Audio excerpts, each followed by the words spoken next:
party down, location mysterious. Wanna rock this con like my man James Tiberius. Jesse and Marina, they're mad clever like the Negus. Gonna guide you through the scenes, beam from London to Las Vegas. Where to go, how to dress, when to sleep, who to see. Celebs not to miss, Sardis Wong and SMG. Star Trek into awesome, build some memories at last. Set the proper course, the Shore Leave Podcast. Boom.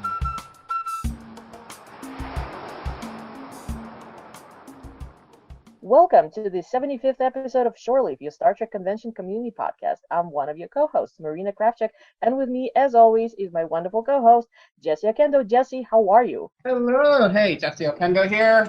Excited. Beginning of the year. I mean, it's February, but we try.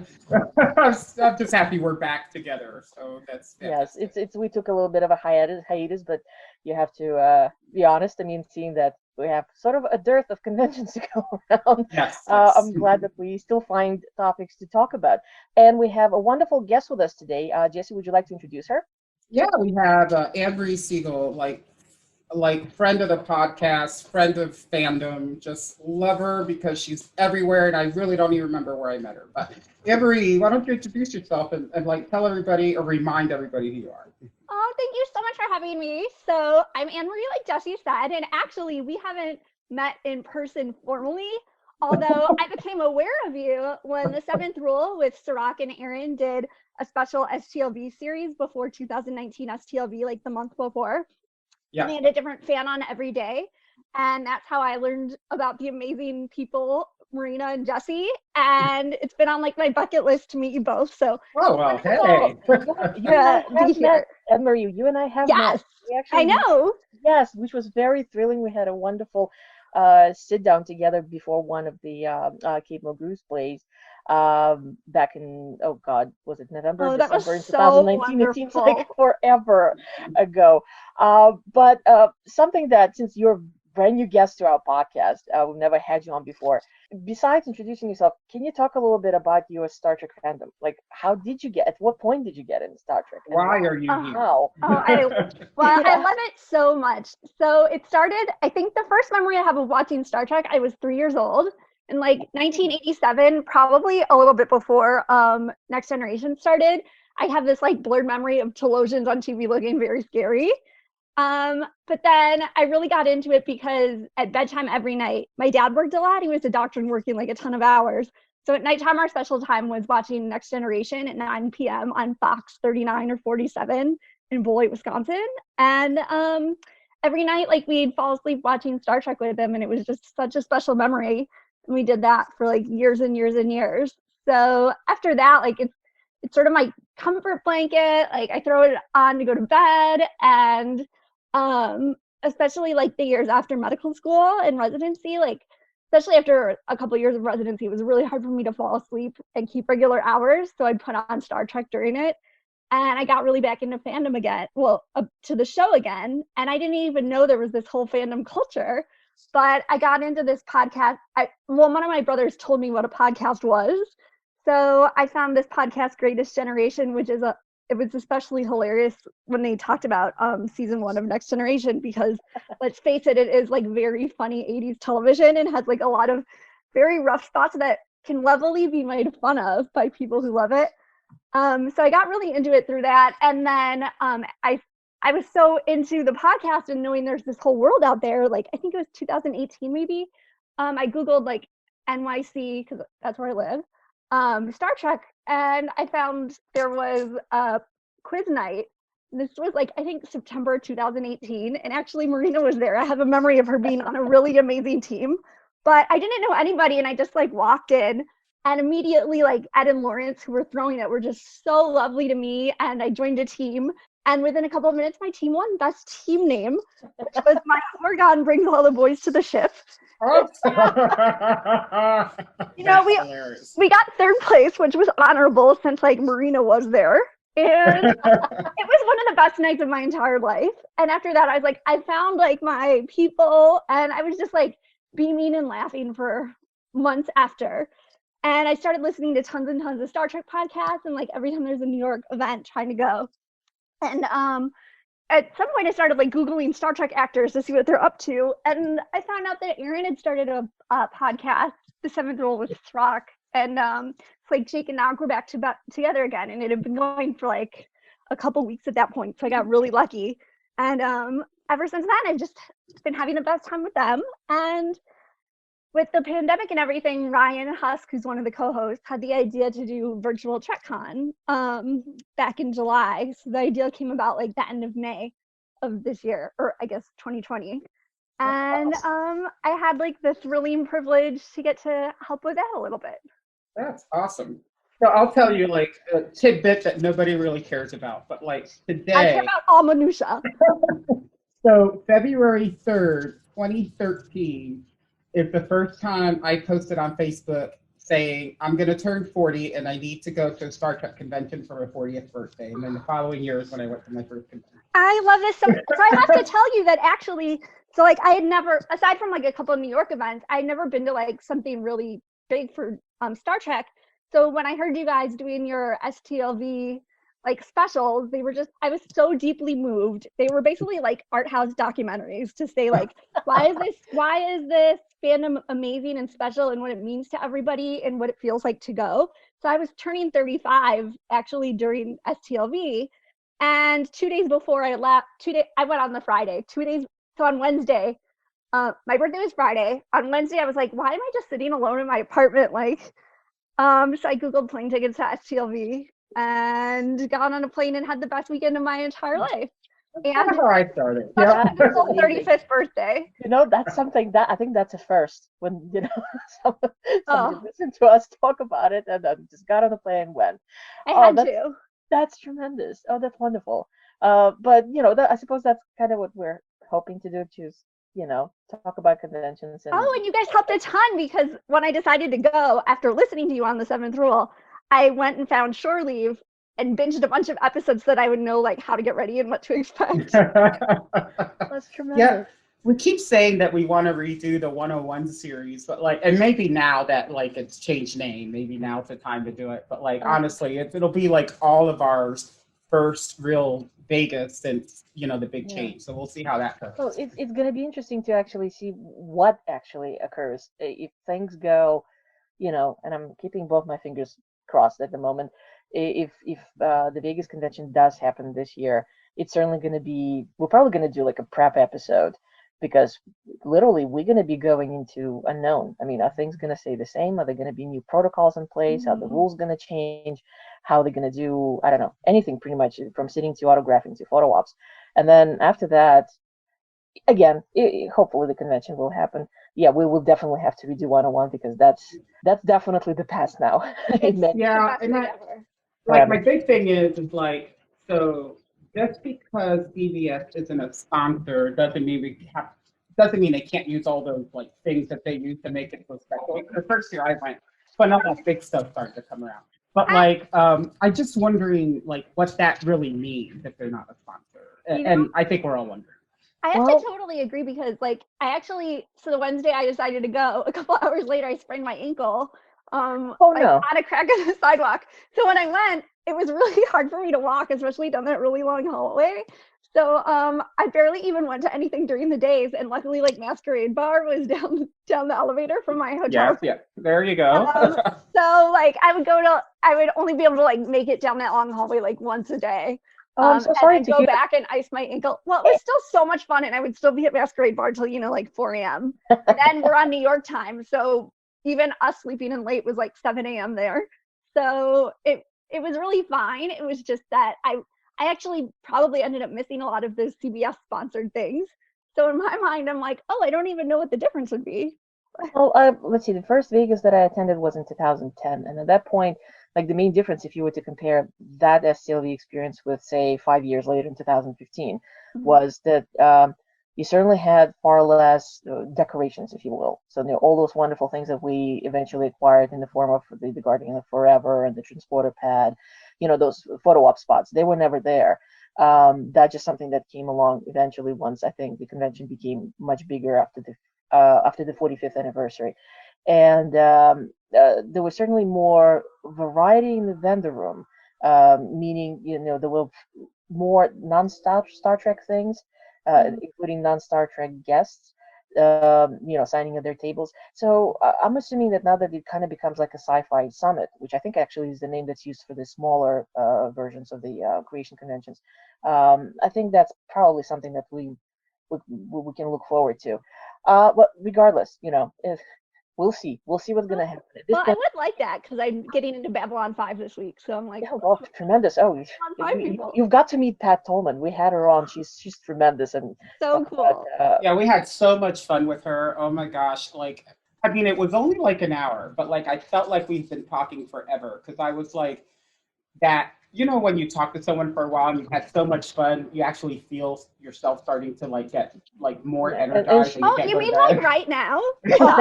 and she's certainly the person, especially if you're straddling kind of that between Star Trek and Yeah. Babylon 5, she's the person to hang out with. Oh my gosh, I I'd love it. only known her by name, but when I talked from like the first 2 minutes, I was like, oh my God, I want to hang out with you and sit with you and have drinks. She Yeah, was so much fun. infectious. Since you have mentioned that the conventions are not exactly something that you've done a lot, what other way is your sort of favorite way to express the fandom? We already know about podcasts. Do you do anything else? Do you collect anything? Do you, I don't know, books, magazines, something? Good question. So I'm especially limited because I have a studio in Manhattan, Midtown. So like, I really am like, please don't put out any cool merchandise because I can't fit it in my apartment anyway. That said, I do have to give a special shout out to Walking Art made by Melissa, Malissa. Oh yeah. Aaron Eisenberg's wife. She does amazing like bracelets that say Star Trek in different series and binary code. So I'm really into those. So I'm starting a collection of those. But otherwise, I would say it's definitely, well, first of all, I have it in my apartment playing 24/7 because it covers up the street noise and I'm on the 6th floor, which you hear very loudly. So I have it playing all the time, but what I really love about Seventh Rule is that there are live chats every week on Sundays at noon Eastern time, and Monday nights are especially my favorite because they're the full episodes premieres, and then there are live chats going on the whole time at 9 p.m. Eastern, and it's really fun because you get to like talk about our favorite things, Star Trek, and you start to get to know everybody who's at the live chats, and it's one of the most positive, supportive communities, if not the most, that I've ever been a part of. It's just so wonderful and lovely.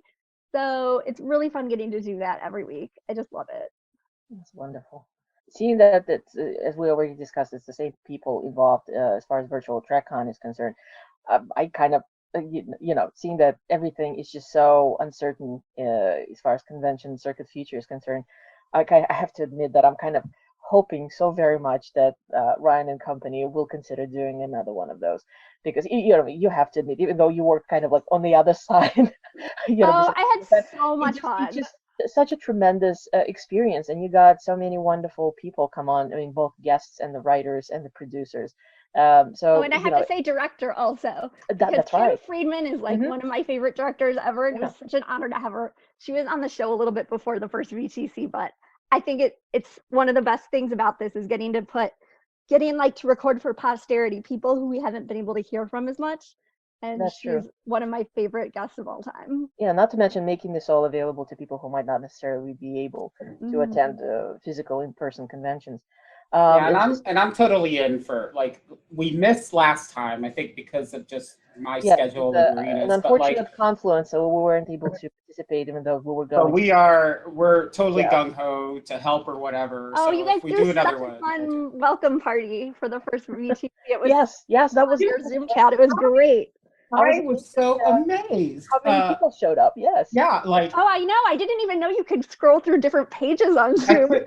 I was just beside myself because, like, I told Marina, I'm like, nobody's gonna come to just talk to us, so we'll just sit there and talk to each other for 2 hours. Yeah, and we had like 30, 40 people at once, and I was like, I don't know that my computer can keep up with all these people popping in and out. Oh, it was so fun. It made it feel so real. Like you guys and some of the other people, like Women at Warp, like.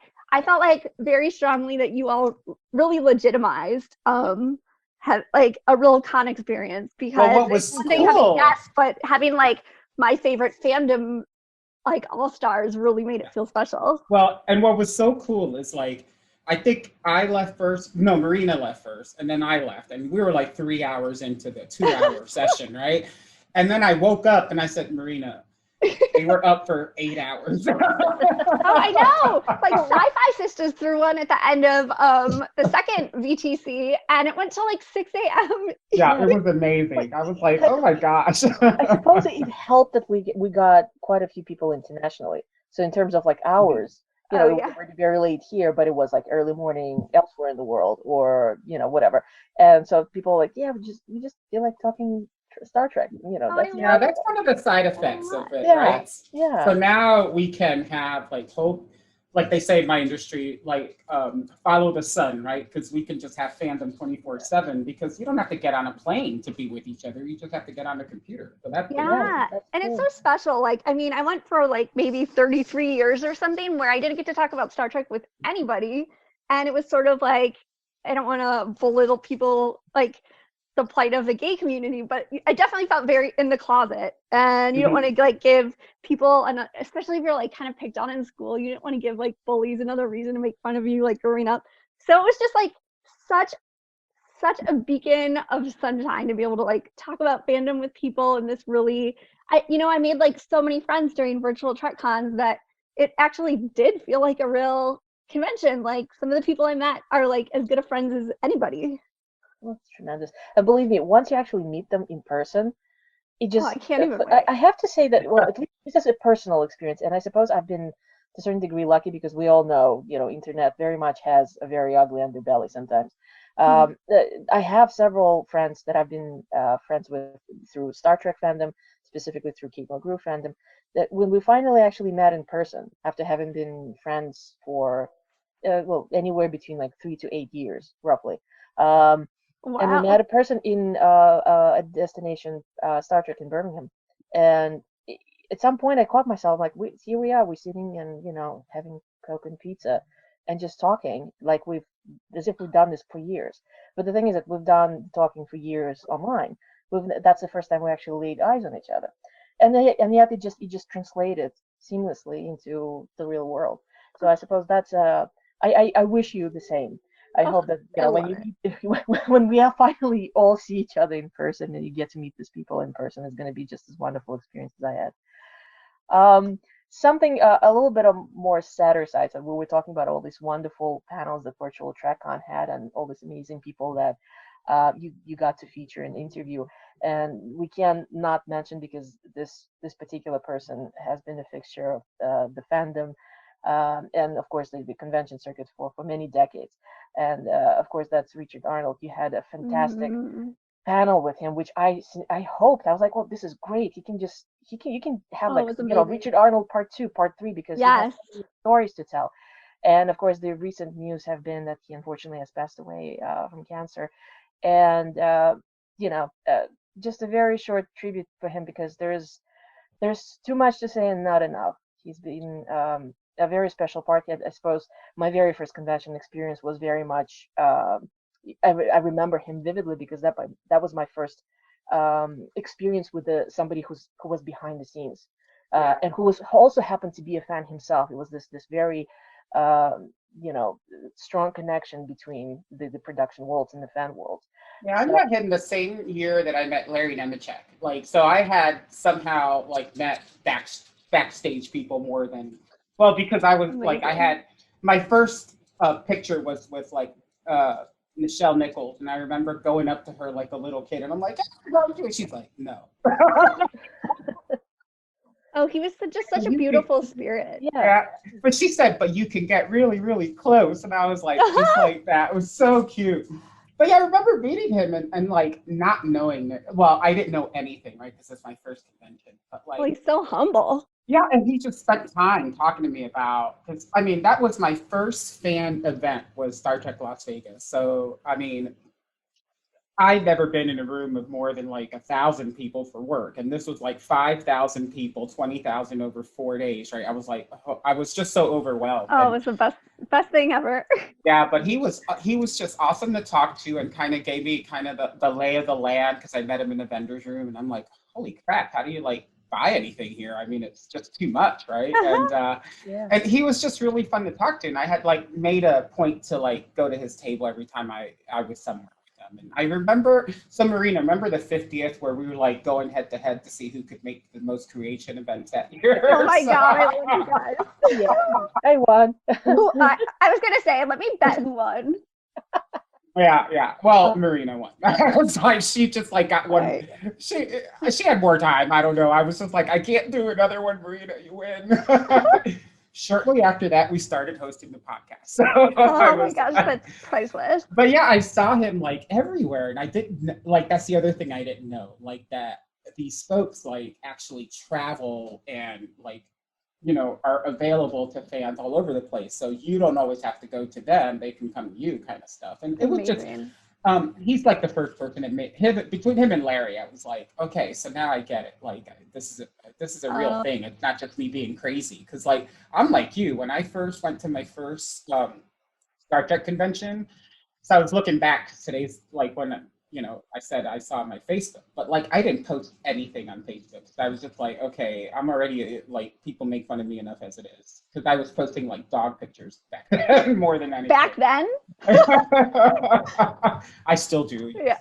Yeah, that I've gotten over that. But like, and then as I was looking through today, I'm like, holy crap! Like, you know, my pictures were of banners, and now they're of people, which is what I love about Star Trek conventions. And now that I go to the cruise and everything, it's like very much less the stars and the people on the screen and even behind the screen, and more the people who go to the convention is what I go for. So the people, and I also love like the random moments. So I just have to share really fast. Like my favorite was I was icing my ankle in my hotel room one of the days and took a nap, like took a siesta. And when I woke up, I was like, am I still dreaming? Like I hear Nana Visitor singing Fever.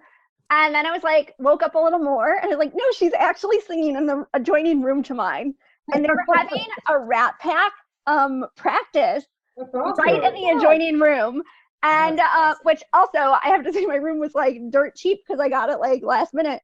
I was like, this is the best room in the hotel. So I like texted Ryan and he was at a panel. It was like, but he was like, okay, I'll be right there. So then we like went into my hotel room and we're listening, like, you know how they have those adjoining doors like that are locked if you don't know the people. So we were like, I had the ottoman next to the door, like with our ears to the door, listening to their banter between songs. And it was just so special, like how much they love each other and like getting to hear them in private talk, which is actually sounds much creepier than it is. It's just like so sweet how they really love the fans. And I'm gonna on this episode I'm gonna put a little creepy, but she's okay. Yeah, exactly. And so it's just like it was so special and so fun, which I actually took a video of it. I have to post it at some point because it's just like so unbelievable and so amazing. And at one point I think like Casey Biggs was like trying to quote that song Tequila Makes Her Clothes Fall Off, and Nana was like, what are you talking about? And then Jeffrey Combs is like, oh, it's a song, don't worry. It was just great. Oh my gosh, that's hilarious. Yeah. The random moments are my favorite. Like, I think one of the ones, a friend of mine, I forget who it was, but we were in Vegas. No, it was on the cruise when George Takei was the captain of the cruise. Oh my and gosh. And him and Brad were walking down the hallway, and like George had to go like to the bathroom really bad. But you know, I don't know. The ships are like huge, and the bathrooms you would think are close to nearby because it's water, but no, they're like worlds apart. And so like they started knocking on doors so someone could let them That was like the cutest thing ever. And like that's how they met, like George and Brad Takei. I'm like, oh my god, that is a story that like no one will ever have ever again. My gosh. So I found out like because some website posted that George Takei is trying to sell his condo. I found out he lives 2 blocks up from me. So now I go to like, anytime I need wine or something, I go to the store that's in his building, hoping that I'll see him walk by. But I'm like, then it'll feel like I'm actually living on Star Trek. Oh, there you go. There we go. So like, I think it's cool that you and Marina are like in the same geographical area. Do you go to like their, when we're open, do you go to their New York away team stuff? Yeah, so I haven't been able to go to as many as I'd like. But I've definitely like run into Marina at some. Hopefully there'll be like more trivia events once things open again. And then Yeah. we, like Marina said, we had like the most amazing night when we saw the Half-Life of Marie Curie with Kate Mulgrew. And before we went to Old Tbilisi Tavern or Garden, and Marina Garden, yeah. introduced me to like the most amazing wine concoction of all time. It's just so much fun. And my favorite part was that like, well, the play was amazing. Marie Curie's always been like a huge inspiration to me and one of my favorite Well, scientists and people. It was a tremendous play. It was a And- tremendous. Yeah. Oh, it was just so good. And I Homer grew was up wearing in- like that badge and his Voyager badge, and he was like, she totally saw it when she was taking a bow. That's It was really awesome. cute. So I grew up in New Jersey, but like I haven't been here in forever. And like I think I've seen Marina more in New York than I have anywhere else. Because like when I was traveling a lot, I mean, I did like 4 or 5 different New York away team things. Oh. Like they would, and they're so awesome. So like they would hear I'm coming, and like all of a sudden there's like they were at what was it, O'Looney's, right? Looney's, which Yeah, they unfortunately, closed. rest in peace, Looney's. That's one of the biggest losses Yeah. for the local fandom. Although go back to McHale's because it's a block away, and I love how cool. Yeah, Hills is a wonderful place, but Looney's was sort of like was a staple. Yeah. It was an Oh, institution. it was nice. Like Yeah, and go it's in and they'd like have New York away team tables, and I'm like, And holy it's- crap. it was a wonderful, always a wonderful experience. The owner and just basically anyone, they knew us. They knew when we were coming that these are good patrons I who love it. and it's just a very genuine relationship. So yes, it was very sad to hear that the place was closing down, and yeah, now the away team needs to find a new place. Yeah, the first time I went, I was on a business trip, and I knew I was going to meet them, so I'm like, I'm going to bring my like Star Trek something or other, right? So, like I remember I had like my Star Trek jacket, like my Voyager jacket or something. I'm like, oh my God, I'm just going to look like an idiot. And then I got there, and I'm like, oh no, everybody's dressed like this. Okay. Not love to it. mention Jesse. Not to mention, don't forget, this is New York. Yeah. Yeah, Yeah, All really, people you will can, try and take you a can picture do with whatever. you. yeah. Like two blocks away from Times Square, where everybody's dressed up, right? Yeah, people are naked cowboys. Like you are not. Nobody's gonna give you a second look. It was awesome. It And was let's to say awesome jacket. Who's that guy? Yeah. Yeah, it was like it was just like I felt like so at home. I like I do with Star Trek stuff, but that was really neat because like I didn't go there, didn't know anyone. Like I knew these people. That's the like, amazing thing. But even if you didn't, everybody would go out of their way to make sure you felt well, welcome. yeah, that much is true. New Yeah, York has the so- best Star Trek scene. And also I have to give a shout out to the Lambda Quadrant, which Oh, yeah. started having parties every Saturday, viewing parties for like the new Star Trek episodes. And Heather Wood, who's like an amazing, amazing drag performer, would do amazing music numbers like to Sub Rosa, mixing in Broadway songs, which is my other passion. And there'd be trivia, and then they'd show the show, and there'd be more musical numbers. And every single Saturday night. And I happen to live in like the best neighborhood for Star Trek. Those were a block away too. Oh, that's awesome. Yeah. And it's just, they were like the best parties ever. So I can't wait for those to start up again too. And I think Yeah, they're actually going to show like the episodes of things we missed during the pandemic so that Yeah. we have reasons for parties. So what do you guys think? Like, so I'm looking at like, kind of where we stand in reality, right? So like with the vaccine and not getting the vaccine and all that stuff. So Mhm. like realistically, do you guys have like a vision for how things are going to come back together? Like, just curious. I'm like, I don't want to, okay, knock on wood majorly, because like, I don't think it'll happen, but my biggest fear is that like, if vaccines were to take too long, new strains would arise and then they wouldn't be as effective again. But I'm starting to get much more hopeful as we're getting reports that they're upping their amounts by 20% in the next few Yeah. weeks and things like that. So like, my biggest worry is that they don't get enough vaccines to everybody to be able to actually like go to STLV this year. But Yeah. I'm starting to feel a little bit more hopeful that I think they're on, in New York at least, they're on to like teachers and restaurant workers and other essential workers. So my hope is very much that there's enough time for us to have like a full month after 2 doses and then be able Yeah. to STLV. Yeah, like the depressing part for me is like, sorry, Georgia, but I live in Georgia. So like that's depressing just because like, Depressing and also inspiring. I love you guys. Well, someday Dragon Con will be alive again, and then I can go to that. But like we are just really slow. So like, I have, friends will be like, oh, I'm expected to get my vaccine here and then, and like for the first time in my life, I'm being told you're too young and you're too healthy to make it on a list quite yet. Like, crap.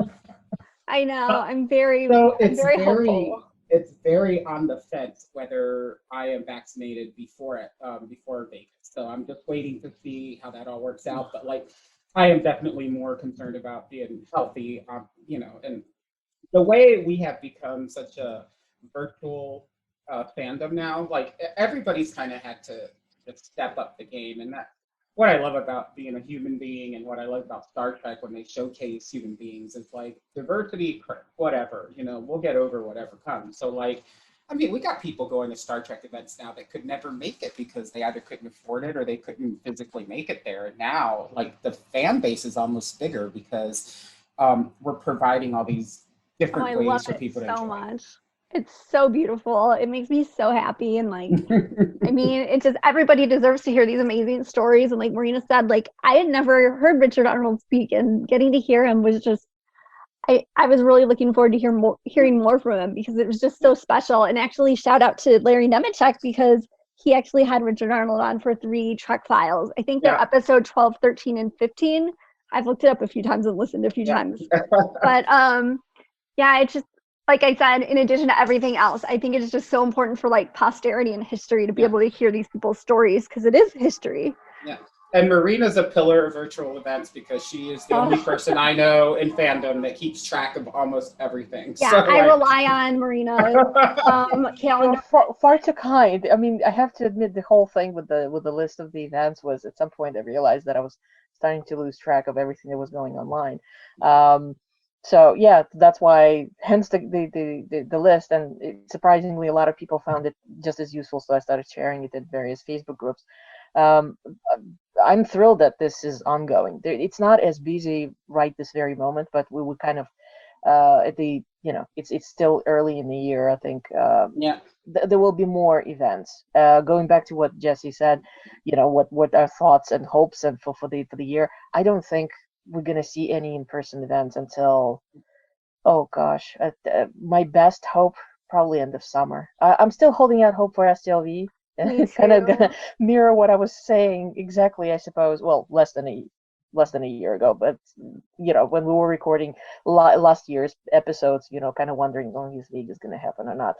Yeah, like my next big thing is the Star Trek The Cruise 5, which is February through March. I want to go on that so badly. And I have to admit that my sister and I actually also seriously considering. We were thinking about skipping for a couple of years, and now that we are literally skipping, obviously not whether we want to or not. I love you and your sister on the cruise and at events. I like follow your pictures religiously. Oh, those two are, you have no idea. Like every time I saw those two together, I would just like, it's just like this good feeling of seeing family together, enjoying this together. I frequently saw them from afar at STLV when I was at like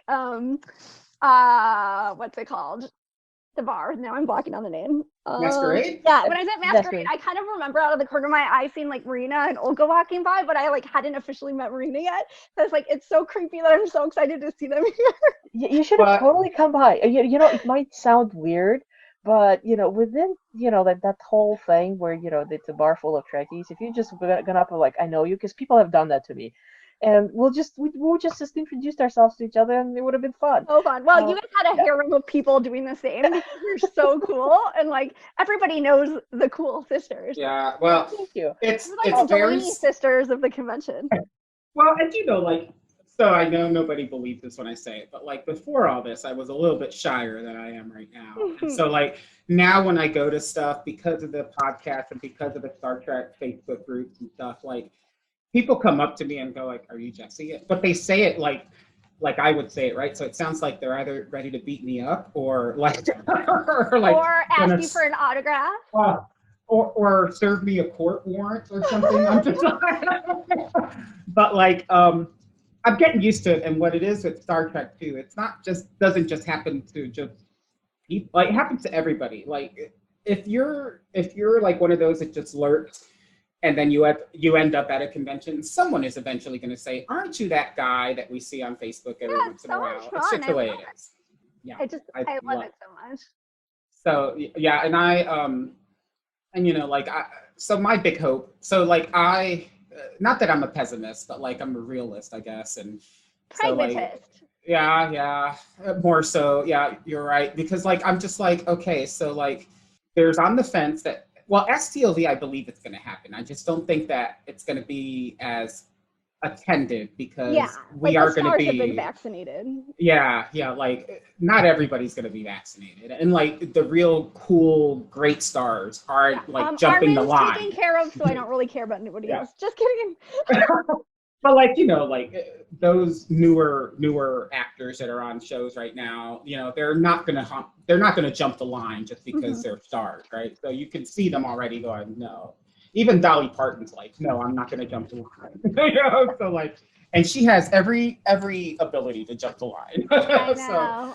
but like, I do think that it's gonna be like one of those what do you call it? One of those like just pivotal events in this whole thing that'll start bringing the normalcy back, right? So it'll be like Mhm. it'll be like a stake in the ground to say this is when we started to come back, and that's what I'm hoping to see from Star Trek this Yeah. year from Las Vegas. Even if I can't attend, I do want it to happen because we will have a good fair amount of people who will go and in the generation that are already vaccinated. And so they're probably going to like have a ball without us crazy people around. And, and then we can just like be jealous and just do it next year. Kind of thing. Yeah. Well, again, I have hopes for Vegas, but I have to admit I have less hopes than I do have, for instance, for Destination.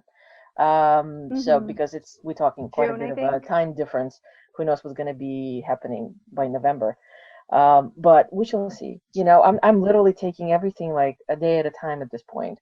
Where something comes up, great. I put it on my schedule and I look at it as this is what a wonderful thing to be looking forward to, and Mhm. and the plans will be adjusted as circumstances would allow. Uh, Meanwhile, I mean, we still have all the virtual stuff. We thankfully, I mean, let's see, we had what 23 weeks straight of brand new track at the end of the year, and right now you would think things would quiet down, but we still have consistently Oh, I'm news still all the on a time. high from like STLV 2 years ago. Oh, yeah.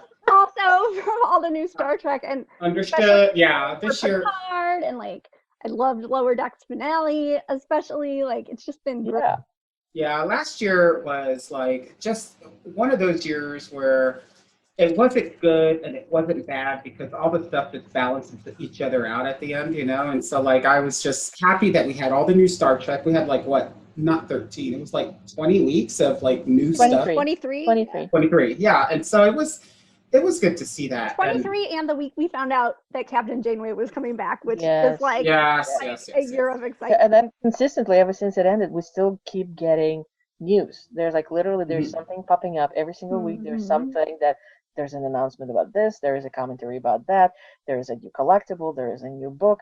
Yeah. Yeah, there's always something happening, and we now definitely know that stuff is happening further. Meaning, we know that the fourth season of Discovery is in production because Frakes mentioned that he was directing, and on Mhm. and on and on. So there is a lot of stuff to look forward to. So besides, I suppose, hopefully the in-person events coming back, what else are you looking forward to this year? Um, so okay, not it's also part of a shameless plug, but it's okay because I'm just a fan. I don't have any financial stake in it. But the seventh rule, like, first of all, I look forward to their live chats every week, and they're on season 4 for Deep Space Nine's review. And Oh I yeah, have that's a right. little bit of a say of like how to choose the guests. And the guests this season have been freaking phenomenal. Like the full episode that just came out this week was Sid with Arman Bashir's review. And they've had a bunch of authors like Una McCormack because she's such a Yeah. Cardassian expert. So I had her on for one of the Cardassian heavy episodes. And we still have like more fantastic ones to look forward to this season and continuing. So I really love that. And also, if you're like certain tiers of their patrons have like you be actually being on the physical show every week. So I do that every Thursday, which is so much fun to get to know Ciroc. And also actually like it's sort of a convention phenomenon where you're as excited about seeing all the fans every week as you are about the stars. And sometimes like the guests stay on to talk to us also, which is really fun. And then for the low price of $30 a month, you can actually do the roundtable every month for like over an hour with Ciroc. And that is just like such a deal in my book. And Ciroc is just like one of the most amazing people I've ever met and so down to earth. And he has to be the only child star in history who's so grounded and lovely and humble and really cares about people. And I remember spending an evening, like we recorded, and then they just invited me to stay for that big round. Oh, I loved yours when you said Trevis for your answer, and it was like one of my favorite people's answers to anything. It was like, what's a hilarious holodeck character or something? But like yours is like one of my favorite answers of all time. Like Trevis and Flauta are so crazy and creepy, and I just love that they were creepy. And they weren't creepy back then, as like, you know, when you're older and you look back at this, like, so like, what's it that Punky Brewster is coming back? Like, but like the older Punky Brewster. Oh, so that's like like Wizard of Oz trees that throw apples on steroids. It's so funny. Like, I'm looking at this and I'm like, why did I like Punky Brewster? And then I'm looking just at some YouTubes and stuff, and I'm like, oh my God, I cannot believe I liked Punky Brewster. It's like some old guy with this little girl. On YouTube with some videos. It's amazing. It was so much fun, but like, and Star Trek sometimes is that way. Like, not all the time, but you know, out of Captain Crandall, who creepily like texts, like the Troy's dot, Kestra, like when she's having dinner. I'm like, ew, what's this creepy guy like texting her at night? So yeah, sometimes it does get very odd. And we just had like the anniversary of that episode Sub Rosa with the candle. Oh yeah! Oh my God! I had Threshold come on to Seventh Rule to talk about his role as Shakar, and he was talking a little bit about his time as the sex Kindle ghost. I just love it. Not only Sub Rosa, but also Threshold. Threshold. Very recently, which, as one of my Twitter acquaintances says, Emmy award-winning episode, Threshold. Very which, and so like people got strong feelings about Threshold because like even till today they're like, we like Kate Mulgrew, but what she did to those lizard babies is unforgivable. Like the weird thing about like those really horrible, creepy episodes and like Move Along Home. Every time I watch them, I love them more and more, and it's almost like I'm starting to like them more than some of the like. I think it becomes more like a guilty pleasure. I have plenty of friends who are like, yeah, it was awful and cringy and everything, but yet, you know, it comes on and you kind of still watch. Yeah. You know, you watch this stuff and like what immediately goes into my head is like, yeah, we couldn't put that on the air today. But like we did back then because we were more innocent, you know. And not I just love it. And then I have such a weird view of it because like watching TNG as a really little girl, I really loved the episodes where like little girls would be involved.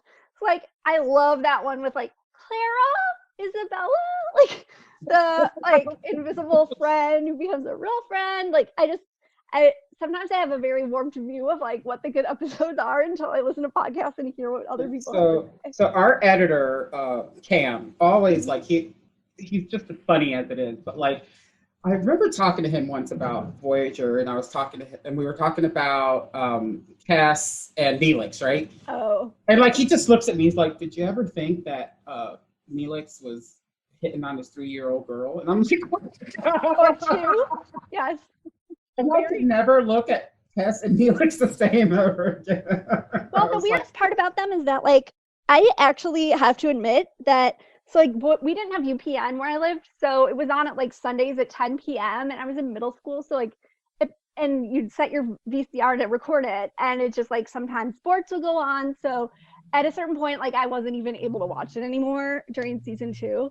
So I went back and watched them once it came on Netflix a few years ago. I was blown away by how amazing it became, but I was just like, it's so weird because Neelix and Cass break up, but they like cut the scene where they actually break up. So I'm like, wait, we're missing something? Like, how do you cut the scene where like the major relationship breaks up, and I was like, it's so strange. It is, but like my favorite trek, my favorite episode is the 2 hours of Endgame from Voyager. Like Oh, I yeah. had no idea.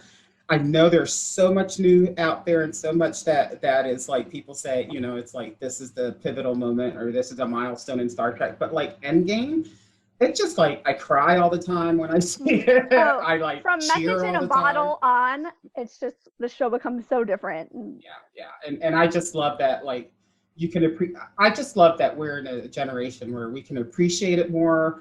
We're in a generation of technology where you're allowed to look at it as much as you want, and you don't have to like wear out your VHS tapes because like I'm just like I think I just inherited like the 7 seasons of PNG on VHS, and they're like in 2 boxes in my storage room. I love that. And I'm like, why did I get this? What am I gonna do with them? Oh, I love the ones that are like made it yourself labels where like, especially when I was learning how to read, like things are misspelled. The tape on the recording thing so that you can tape over. Yeah. So funny.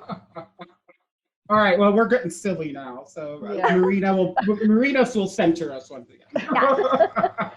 No, but since we got you, well, you guys got on this. Actually, you learn something new every day. I did not know that Endgame was your favorite, which is wonderful. But since we got on the subject of Voyager, other things that are actually coming up, and I don't know, I've been kind of trying to kind of gauge where people are online about it. But I hope that our listeners have heard or perhaps are hearing about it right now. But there will be a Voyager documentary coming up. We don't know when at this point, but it just I know that they've launched the social media accounts, and there has been news with a very nice video by Garrett announcing that the crowdfunding campaign is going to be starting on March 1st. So that's something that I am personally very excited about because I'm a big fan of Voyager, as you know. So there is, kind of swinging back to what I was saying before, we still have stuff being announced and happening, with between the filming and the production and the pre-production and, now this thing with the documentary. There's a whole lot more Trek to be looking forward to. So even if, well, not if, obviously the convention circuit is being pushed until whenever. At least we have, thankfully, the franchise is vibrant and busy and things are happening all the time. So we have plenty of things to look forward to in that regard. Oh, so vibrant. And like, I feel like we'd be amiss to not mention like how fun it is to have like amazing Star Trek fans coming to the forefront, like Stacey Abrams, who's up for the Nobel freaking prize. As a humongous Voyager fan, I just love it. So right now I'm kind of in like this weird zone of being in Georgia because in one end I've got John Arsoff, Raphael, Stacey Abrams, and then I'm not going to say her name. And I'm like, oh my God, Georgia is so weird right now. Oh yeah, my brother lives there, and my 100-year-old great aunt. I love it. So I want to do a shout out. Happening. Yeah, I want to do a shout out because I remember that one of the first announcements of the documentary was on Virtual TrekCon, wasn't it? With Garrett on? Yes, actually, that was the day they announced that they're starting their crowdfunding on March 1st, and I'm especially excited because I know Marina has like the Captain's documentary or documentaries with like the bonus footage, which I need to get mine. But like all of their documentaries are just like, I think they're so prestigious and amazingly done. And I've watched a lot of documentaries, and they're like my favorites of all time. I think for any sort of entertainment documentaries, they're just wonderful. Yeah, once they started, I mean, with the the Captains, of course, that was a very.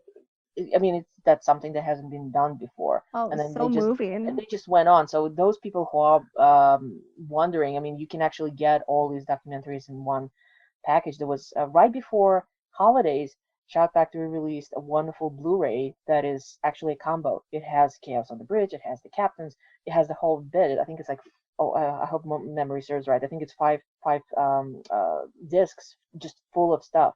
So it's certainly something to check out if you haven't seen any documentaries. Absolutely. Yeah, I think it's Indiegogo has got like the pre-launch stuff on there, so they've got the initial video, but we'll see a lot more. Make sure to follow them on social media and Facebook.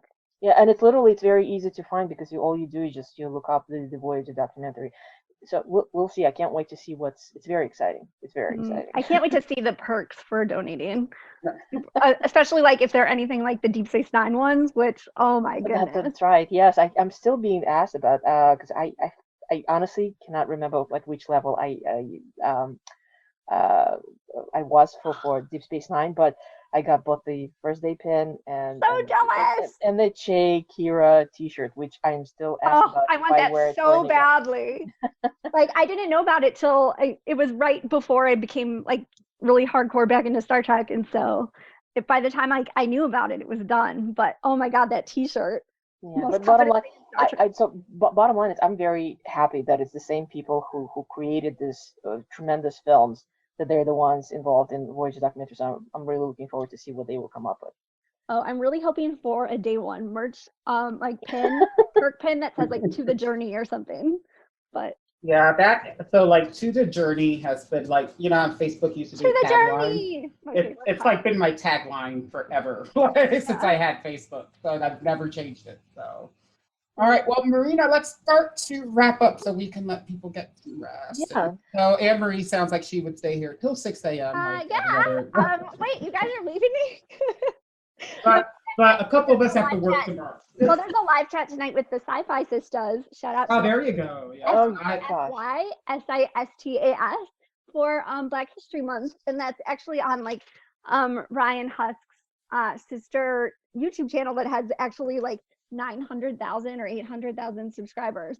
And they're doing a live chat for Black History Month tonight. I love Ryan. Like I follow him, like I follow Star Trek. He's such a not so much for him, but because he does a lot of cool stuff. But no, he's one of my favorites. So when I first went to Vegas, I met Ryan that first year, and I first saw the Renegades like stuff, right? Mm-hmm. And then he's walking down the hall, and I'm like, oh my god, it's the guy from The Thing. It's the guy from The Thing, because I had seen it on my computer the night before. And like ever since the first time I met him in Vegas, he's just been like, he's so a real cool friend. He's so awesome to follow, and like he's not like just to get you into his stuff. Like he chats with you and talks to you and spends time with you on social media if you engage him. I mean, I just love talking to him just because like that's part of the industry I'm never going to get to see, right? Like I may work on the IT side of something in Los Angeles, but I'll never be on a set. And so like, it's nice to have that connection. So you guys have been totally like, it's just something I needed at this point. He's so like really one of the nicest, loveliest human beings I've ever met in my life. Yeah. And he does so many things that are just so sweet without anybody ever knowing. Yeah. And I can't even talk about them because he'd be so mad. Yeah. That, like, well, I did tell him he's my Star Trek fan film secret crush, but I told him so it's not a secret anymore.